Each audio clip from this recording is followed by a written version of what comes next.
Hey, what's up everybody? Zach here with Fire and Ferment. I'm on vacation right now. We're in the Colorado Springs area in this beautiful cabin. We're doing a lot of hiking. We're seeing a lot of nature. We're gonna go up to Pikes Peak. We have a free afternoon. We're just hanging out at the cabin. Today, we're gonna be making some mozzarella from scratch. I've never made mozzarella before, so I have my brother-in-law Matthew here. Heck yeah. Yeah, and I've got pretty much no experience with this, so Matthew knows the ropes. We're also gonna make a killer charcuterie board, and this mozzarella is gonna be a key piece of that. So I've got all the questions, he's got all the answers, so we're gonna dive right in. We're gonna take you guys along for the ride. Let's go. Let's go.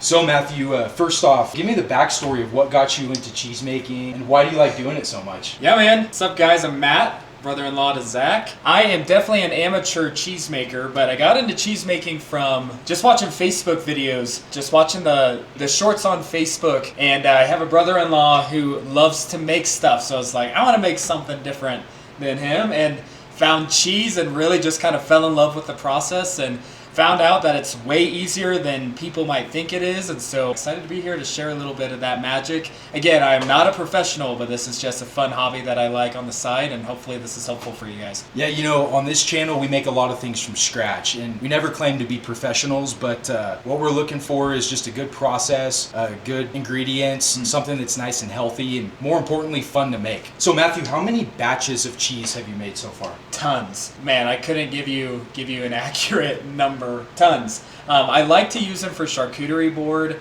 There's a lot of different types of different cheeses you can make. What the process that you'll be learning today is mainly for making soft cheeses. So that's anywhere from mozzarella, ricotta, mascarpone, even similar all the way down if you want to make your own butter. Some of these processes are going to be pretty similar to that. But today we're going to be making some mozzarella. Yeah, for sure. And you get this recipe originally from Joshua Weissman with some of your own little adjustments and things that you figured out work a little bit better for you, correct? Yeah, you got it. Yeah, I love me some Josh Weissman. So let's get into the ingredients, man. Show me what we're working with. Sweet. For cheese, when you're making mozzarella, or like I said, soft cheeses, there's really three things you need. You need milk, some type of acid, and then something called rennet, which we'll talk about. But first I want to talk about milk. Any successful cheese is totally reliant on the kind of milk you use. So what I have here is a special kind of milk that I can get where I'm from in Texas. This is milking. What we're looking for with your milk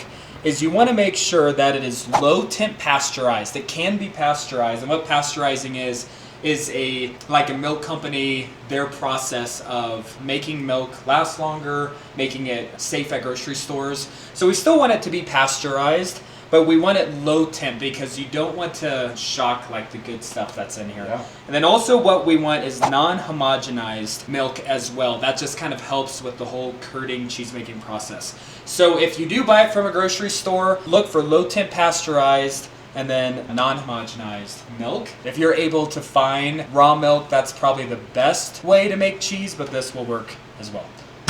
And then when we're making soft cheeses, we introduce an acid. So the acid we'll be using today, this is something that you can buy really easily online. We're just going to use some citric acid. This is granulated, so it comes in a packet. This jug contains a lot of different things. It has fat, water, and then protein. Cheese is primarily fat and protein. There's a protein in milk called casein, and this molecule, really our goal today is to encourage that molecule to clump together. Then that's mozzarella cheese. We want that casein all by itself, and that's what mozzarella is. Is that curdling? That is. That's okay. Yeah, or curding. Curding, okay. Yeah. So to do that, with mozzarella, first you need to introduce an acid. Like I said, we're going to be using citric acid. Citric acid helps lower the pH, the total pH of the milk, which allows the casein proteins to kind of glob together, as we'll see later when we make the milk. When you incorporate the acid, it takes about 5 minutes once you're up at heat, and it will already start to curd. Okay. And then the real magic sauce to cheese making, you have to have this. My secret, not so secret ingredient is called rennet. Wait. Hold on a second. Okay, so there's some new ingredients here I've never heard of. Rennet? What the heck is even that? So great question. So rennet is not something you can easily find at like a grocery store. This is typically something you have to buy from a dairy or buy online. I bought this online at a pretty reputable location, and we can include that in the video. But what rennet is it's an enzyme, Zach. And this enzyme is what allows kind of baby cows, baby goats, baby sheep to digest milk when they're growing up, when they're little guys. Okay. So this enzyme is basically, it's kind of gross, but it's found in their stomach lining of cows, calves, that kind of thing. And so this enzyme is what those animals use to curdle the milk in order to digest. And so cheesemakers around the globe have used this to help curdle the process for milk. Wow. Yeah, so good stuff there. No part goes wasted. I know I've used the casings that come from intestines, usually pig intestines. So now that we're actually using some of the enzymes from the gut, we're kind of bringing this full circle, I guess. Absolutely. And there is a debate on whether to use animal rennet or vegetable rennet online. Personally, I prefer animal rennet. I think it's a little bit more, it's stronger, it's more efficient. But of course, you can always use vegetable rennet, and you can find that online as well. I gotta say, man, the more from scratch something is, the more I'm in. I'm loving the high quality, low temp pasteurized milk, these quality ingredients, I'm all in. Yeah, let's go, man. All right, so what we're gonna do is you just need a good stock pot. Anything that you can put a gallon of milk in. And you wanna shake these up because sometimes the cream can stick at the top, so you wanna make sure it's all mixed in there pretty well. And then all you need to do with 1 gallon of milk, put it in a stock pot here. So the whole gallon goes in there. The whole gallon in a stock pot. And then I do have an analog temperature gauge that... Some of us would call that a thermometer. Whatever. Yes, I have an analog thermometer. This is a milk thermometer. Again, you can buy this online, and this is going to be really important because cheese making is all about the right temperature and the right ingredients. Okay, and we'll put a link in the description below to that specific thermometer right there. All right, first thing we need to do is dilute our acid. So we're gonna do 1.5 teaspoons of citric acid. And we're going to dilute it with 1/4 cup of water. I like to use bottled water other than water that you can get from the sink because of chlorine. Chlorine may not be filtered out of your sink, and chlorine can highly affect the process here. So that's why we're using bottled water. So okay. 1.5 teaspoons of this, and then we're gonna just get 1/4 cup here. Again, it's not an exact science. We're just trying to dilute this acid, and then we'll dilute it. You want all of this granulated acid to be dissolved. That way, once it hits that cold milk, it's all gonna disperse evenly throughout that milk in order to lower the pH of the whole solution there. So, I'm gonna mix it up. So you want everything to be dissolved? Everything in here to be dissolved. You got it. Yep. No chunks. No chunks. Now what you're gonna wanna do is heat up your gallon of milk, and we wanna do medium-low heat. Woo! Now what we're gonna do is we're just gonna stir that milk, and we're gonna heat it up on medium-low heat. Now what we're gonna do now, while stirring, this is a really important step. We're gonna introduce now our diluted acid. Really all this does, y'all, is make sure that the acid is thoroughly incorporated into the milk. If you don't stir while doing this, sometimes the acid can either sit on top or clump. And we don't want that. We want the whole mixture to be infused with that acid in order to start kind of the process here. So now that we're fully incorporated, what we're gonna do, stir occasionally, make sure we're looking for heat distribution. On big stock pots like this, you wanna make sure that the whole milk is evenly heated. So what we're looking for is 90 degrees Fahrenheit. So we're gonna let this sit for a little bit, stir every once in a while just to make sure that heat is evenly distributed. Once we hit 90 degrees Fahrenheit, then we'll do the next step of incorporating the rennet and go from there.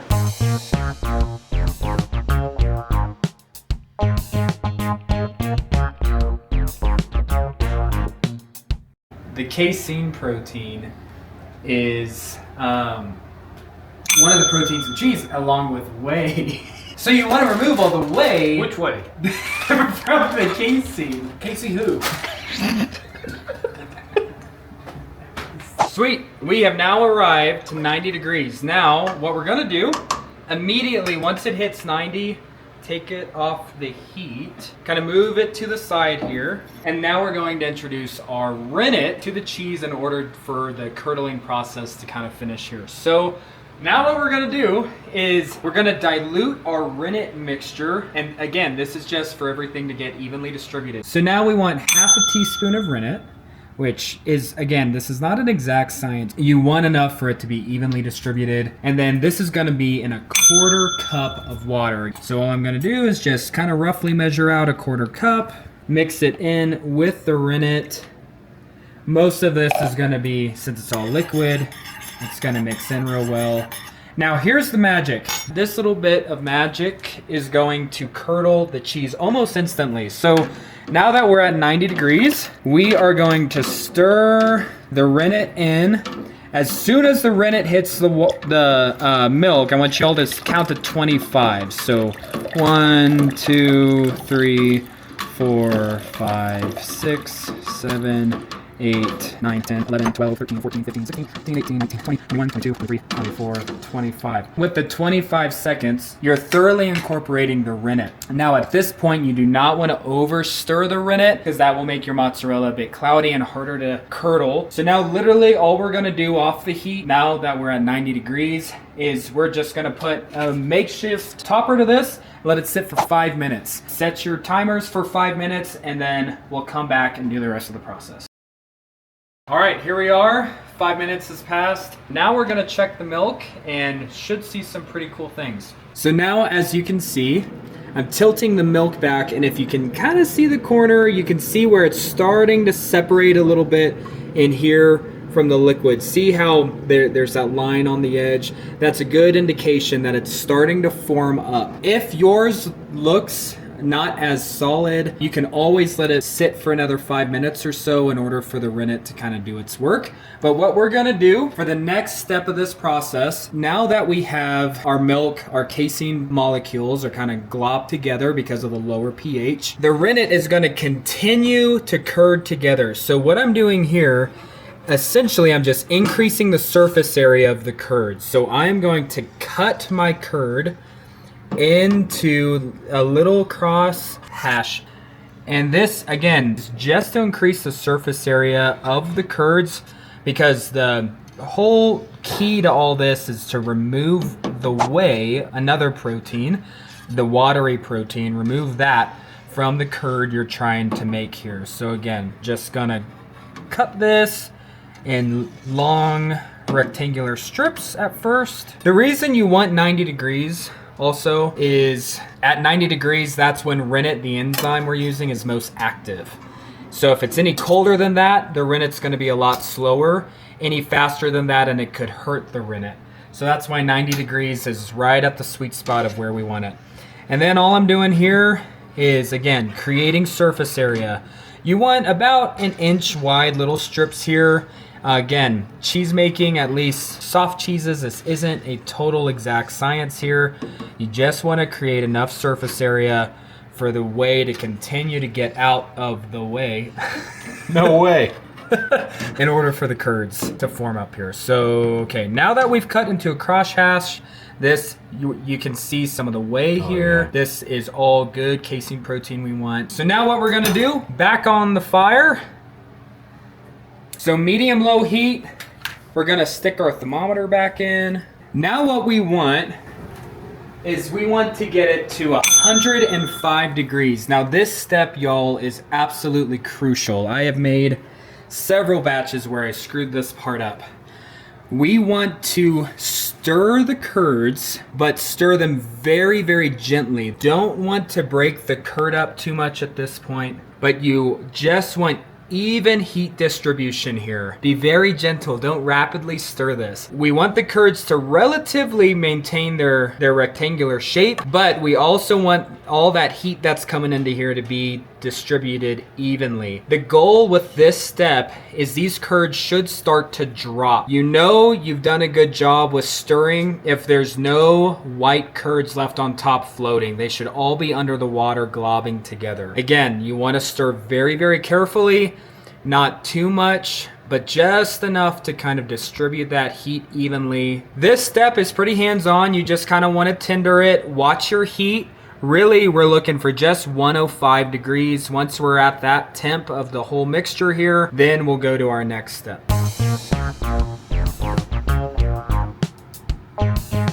All right, now that we're at 105 degrees, what we're gonna do is take it off the heat again, put it to the side, and then set another timer for 5 minutes. This is letting your curds rest. This is a really important step. Once you excite them with all of that energy, all that heat, they just need a little bit of time to rest and then continue to sink to the bottom. After the resting period, there should be nothing floating on top, or at least right under the surface. The idea here is all the curds should kind of go soak down to the bottom and clump together, and then we'll get started with the cheese folding process. Sounds great. Yep, so even these little floaty bits, really that's just curd that hasn't totally gotten up to heat yet, but once we start removing the curd, it'll all kind of clump together in the end here. Now that we have our curd, you should feel a little bit of toughness to this as you start to pull it up.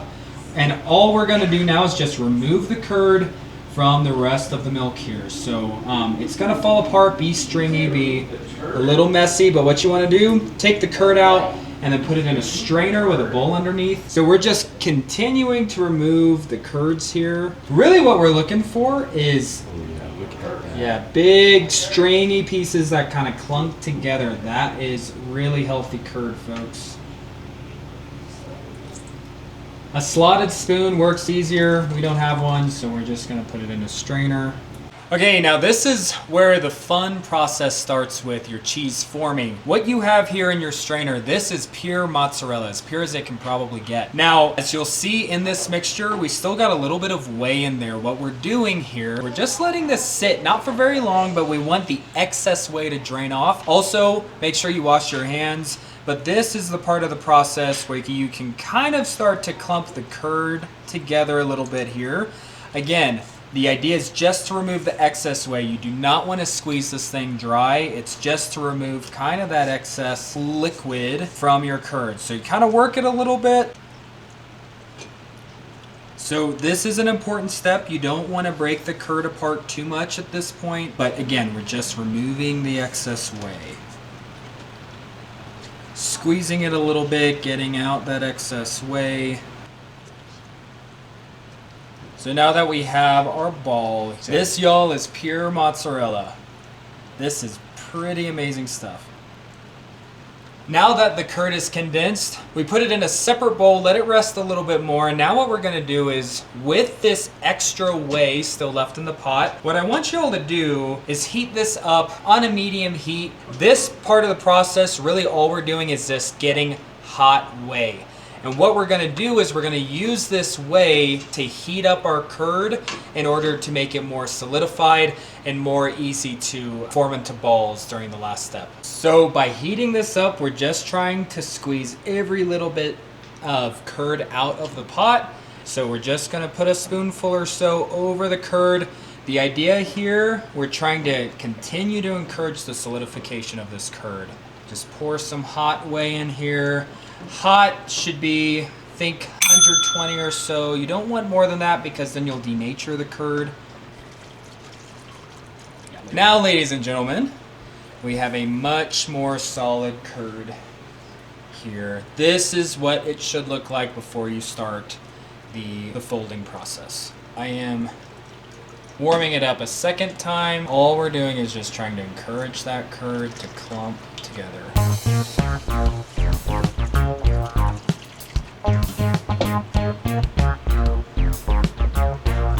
Now our bowl is a little bit tighter. Now that we have a pretty tight curd, we're gonna start folding it. This is to try and encourage a little bit of a smoother process here. Think of this kind of like kneading bread.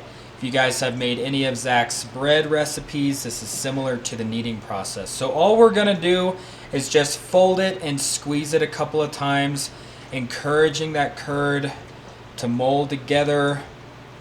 If it falls apart a little bit, not the end of the world. Kind of like with kneading bread, the more you knead it, the more smooth it gets. This is a very similar process. And this process is not just for mozzarella, but you can also do this with ricotta cheese, mascarpone. So again, all we're doing, just in one hand, kind of flatten it out, taking one corner, moving it up to the next. So your curd should start to tighten up pretty good once you do this. And I would do it just until it starts to get more contiguous and a little bit more smooth. Ours still has a little bit of whey in it, so we're just gonna continue to do this until it gets nice and smooth and velvety, which takes a couple different times of just continuing to fold and knead the curds together. So now what we're going to show you, I've run into several attempts at making cheese, and if you fail, it is at your first time making it, not a huge deal. The cool thing with cheese is it's pretty easy to recover if you miss a step or if it's just not doing what you want it to do. So this ball we have here is a pretty solid mass. There's still a little bit of extra whey in here. What we're looking for is velvety and smooth. If it's not quite there yet, then all we're going to do is put it in another bowl. We're going to heat this up in the microwave, irradiate it, and what this does is it's gonna zap a lot of that extra whey out to make this a lot easier to mess with. You can make mozzarella out of this ball the way it is, but we're gonna show you just another way to save your mozzarella. Another thing you can do is if your mozzarella is cloudy, if it's just not doing what you want it to, try to turn the heat up a bit more, get any of the curds you can, and then do the same process. Put it in a bowl, put it in the microwave, 30 seconds at max. You don't want to cook it, you just want to zap the extra whey out of the ball. So we're going to do that now, and then hopefully have a ball we can work with a little bit better once we start folding.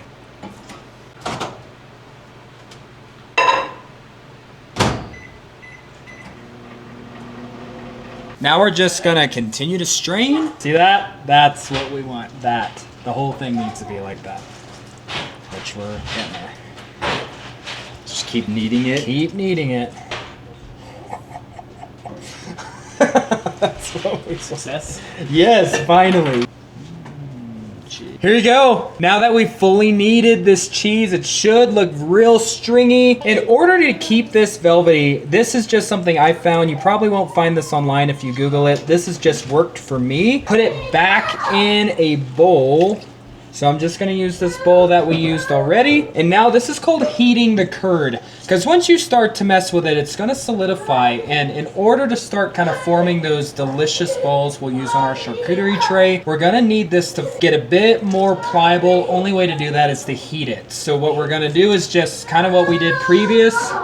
Take some of the hot whey that we've already been using, just kind of dish it over top here. This is gonna heat the curd in order to make it a lot easier to shape into those little balls. And there you have it. This is a fully formed ball of delicious homemade mozzarella. Last step, and this is just a preference thing, this is for tasting. So we're gonna add a little bit of salt to it. Best way I found to do that, put it back in the bowl with some extra hot whey, and then try to cover the ball as best you can. Doesn't have to be picture perfect here. And then we're just gonna take some regular run-of-the-mill table salt. You wanna be pretty generous with the salt. Again, this is kind of a taste thing, but putting the salt in this kind of last minute way, not only does it help form that ball one last time, but also the salt pulls out the real delicious mozzarella flavor. You can eat it plain, but I definitely recommend having this with some either just regular table salt. Flaky salt's also a really great option here. Let that sit for a couple of minutes, and then you have fresh mozzarella. All right, Matt, thank you so much for coming on here and teaching me how to make mozzarella. No problem, man. Yeah, thanks for having me on. This has been great. If you have any inkling of wanting to get into cheese making, this is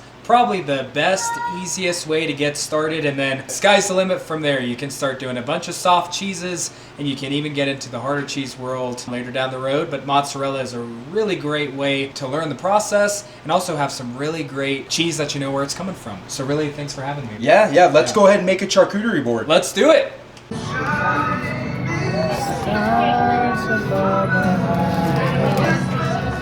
exactly how it's supposed to look.